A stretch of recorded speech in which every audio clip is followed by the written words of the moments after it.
उठाकर भारत माता की, अपने अपने मताई बाप की, बागेश्वर धाम की।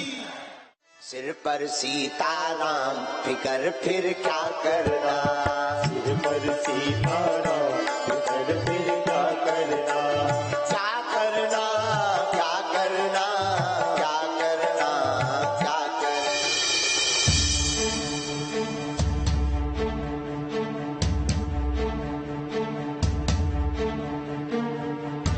भारत को हिंदू राष्ट्र बनाने के लिए कौन कौन तैयार है? अच्छा, अगर कोई भारत के संतों का विरोध करेगा तो ठटरी कौन कौन बारेगा उनकी? अच्छा, और कृष्ण कन्हैया लाल को जो है मथुरा में विराजमान करवाने के लिए कौन कौन तैयार है? जोर से बोलो, पक्का? बागेश्वर वाले बाबा की हुंकार। अब जो जीवन बीत गया सो बीत गया, अब भागने का समय नहीं है। अब तो सनातन और हिंदुत्व के लिए और कृष्ण भगवान के लिए जागने का समय आ गया। मथुरा में कन्हैया विराजेंगे इस बार। अपने कृष्ण कन्हैया लाल को कृष्ण जन्मभूमि वाले ठाकुर जी को वहां विराजमान करवाना है। सनातन की सौगंध।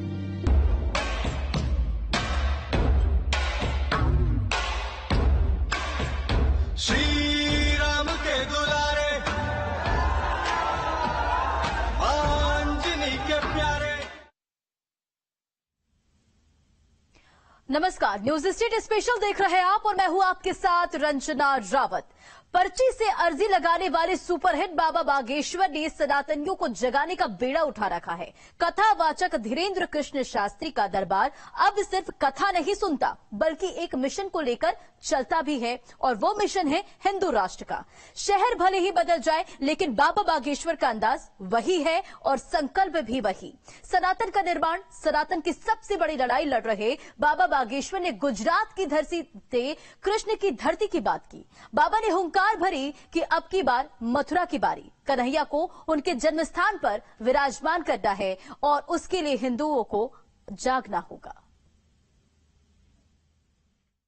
अंजनानंदनम वीरम जानकी शोकनाशनम कपीशमक्षहंतारम वंदे लंका भयंकरम भोस्पदीकृतवारी संवस्तीकृतराक्षसम् रामायण महामाला रत्नम वंदे अन्नदात्मजम लाल देह लाली रसे अरुधरी लाल रघुर वज्र देह दानो।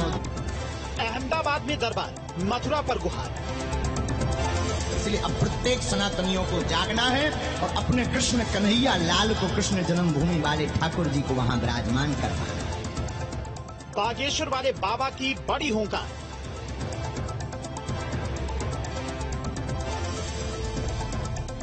रामलला की है तैयारी, अब मथुरा की बारी।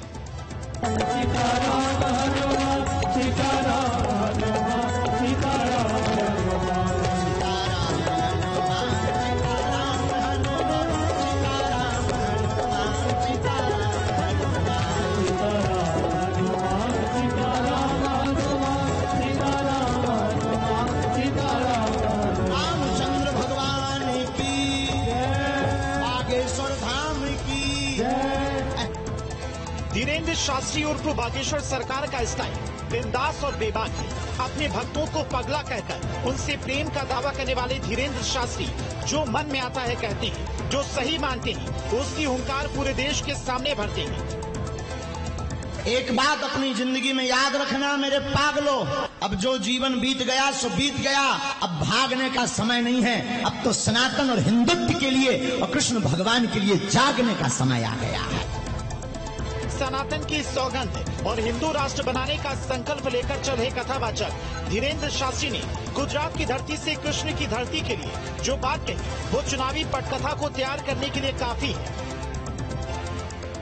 इस भारत के लिए एक अद्भुत मिशन है कि अयोध्या में राम जी तो विराजमान हो गए, अब मथुरा में कृष्ण कन्हैया और बैठ जाए।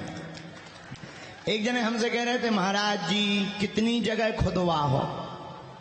हमसे एक बहुत पढ़े लिखे आदमी कह रहे थे कि आप दोनों भैया कितनी जगह खुदवा हो। हमने कही जब तक खुदाई चलत रहे तब तक खुदत रहे। बोले मतलब हम के जब तक धर्म विरोधी बिल को खुद के बाहर न निकल आए तब तक खुदता ही रहेगा। बोलो सीताराम। दोनों हाथ उठाकर भारत माता की, अपने अपने मताई बाप की, बागेश्वर धाम की। मथुरा में चल रहे मंदिर मस्जिद विवाद में लगातार कोर्ट में सुनवाइयों का दौर जारी। इस बीच बाबा बागेश्वर ने जिस तरह से हजारों की भीड़ में कन्हैया की स्थापना का संकल्प लिया, उससे कई मायने निकाले जा रहे हैं। जय द्वारकाधीश, जय द्वारकाधीश। सनातन संस्कृति की जागरूकता की बहुत आवश्यकता है। हम लोग केवल टीवी और मोबाइल तक सीमित हैं। हमें अपनी सनातन संस्कृति का प्रचार अब दिलों तक करना पड़ेगा। बाबा, आपने हिंदू राष्ट्र की बात की, तो किस हिसाब का हिंदू राष्ट्र होना चाहिए? पहली बात तो हिंदू राष्ट्र की बात कोई गलत नहीं है। भारत हिंदू राष्ट्र था, है और घोषित पुनः होकर रहेगा। और हमारा ध्येय कागजी तौर पर हिंदू राष्ट्र की उद्देश्य नहीं है। हमारा ध्येय प्रत्येक हिंदू के हृदय में हिंदू राष्ट्र जग जाए, ताकि वो अपनी संस्कृति को सुरक्षित व संरक्षित करे। हिंदू राष्ट्र और सनातन धर्म के ब्रांड एम्बेसडर बनकर उभरे बागेश्वर बाबा अहमदाबाद में कथावाचक देवकी नंदन ठाकुर की शिव महापुराण कथा के अंतिम दिन पहुंचे थे, जहां पर उन्होंने साफ साफ शब्दों में कहा कि सनातन धर्म की स्थापना के लिए जागना होगा। हम तो देखो जगा सकते हैं, जागना आपका काम, और वो बुजदिल होगा जो जागेगा नहीं। वो कायर है जो सनातन के लिए जाग नहीं रहा। इसलिए अब प्रत्येक सनातनियों को जागना है और अपने कृष्ण कन्हैया लाल को, कृष्ण जन्मभूमि वाले ठाकुर जी को वहां विराजमान करवाना है। कृष्ण जन्मभूमि पर बाल गोपाल की स्थापना के लिए बाबा बागेश्वर और देवकी नंदन ठाकुर ने हर लड़ाई को लड़ने का संकल्प ले रखा है। हम किसी को नीचा दिखाना नहीं चाहते, लेकिन जो सदियों से हमारे कृष्ण के सर के ऊपर पांव रखकर जो लोग जा रहे हैं, जो हमें नीचा दिखा रहे हैं, क्या हमें उस अपमान से अपने आप को मुक्त करना चाहिए या नहीं करना चाहिए? तो ये लड़ाई हम दोनों ने प्रारंभ की है, पर ये लड़ाई पूरे विश्व की है, उन सनातनियों की है जो मेरे कृष्ण से प्यार करते हैं, सनातन से प्यार करते। ये लड़ाई उन सब की है। बाबा की लोकप्रियता इतनी कि हजारों लोग कभी भी उन्हें सुनने के लिए उनके दरबार में पहुंच जाते हैं। ऐसे में मथुरा के लिए बाबा ने जिस तरह से हुंकार भरी है, उसका नतीजा क्या होगा, ये तो आने वाला वक्त बताएगा। बागेश्वर धाम के धीरेन्द्र कृष्ण शास्त्री के जन्मभूमि को लेकर दिए गए बयान के बाद अब जन्मभूमि विवाद मामला फिर सुर्खियों में है। साधु संत और ब्रजवासियों ने उनके बयान का समर्थन किया है और कहा है कि अब सनातनी एकजुट हो रहे हैं। वो दिन दूर नहीं जब कृष्ण लला भी जल्द विराजमान होंगे। Taraji Saraswat, news state, Mathura. Ahmedabad में बाबा बागेश्वर ने हुंकार भरी कि श्री कृष्ण जन्मभूमि में बाल गोपाल को विराजमान करने के लिए हिंदुओं एक हो जाओ। तो मथुरा के साधु संतों ने भी पंडित धीरेन्द्र कृष्ण शास्त्री की बातों का समर्थन किया। मथुरा के साधु संतों ने क्या कहा है, सुनाते हैं आपको। बहुत सुंदर मीडिया के माध्यम से हमें ये पता चला धीरेन्द्र कृष्ण शास्त्री बोले हैं और बोलते रहे हैं, बोलते रहेंगे। इतना जो आप समय आ गया है, वक्त आ गया है हमें एकजुट होने का। और रामलला के लिए हमने बहुत बड़ा संघर्ष किया, अपने वीरों को खोया है, शहादत दी है। आज रामलला उस जगह पर विराजमान है जहां पहले उनकी थी। अब बारी भगवान श्री कृष्ण की। जो गर्भगृह असली मस्जिद है वही असली गर्भगृह था।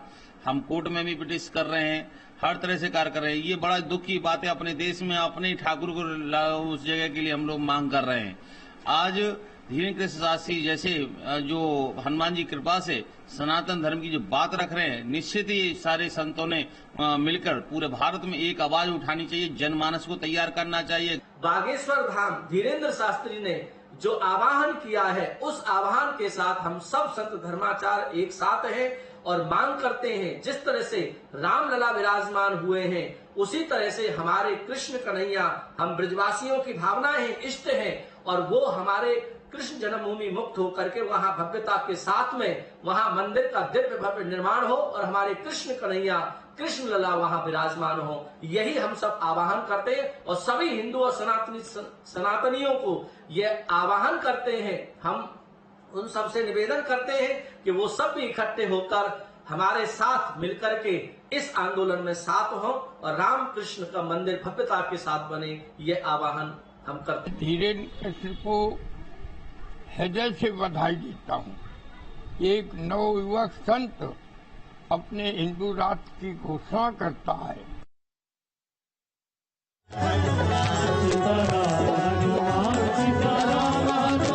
दोनों हाथ उठाकर भारत माता की अपने अपने मताई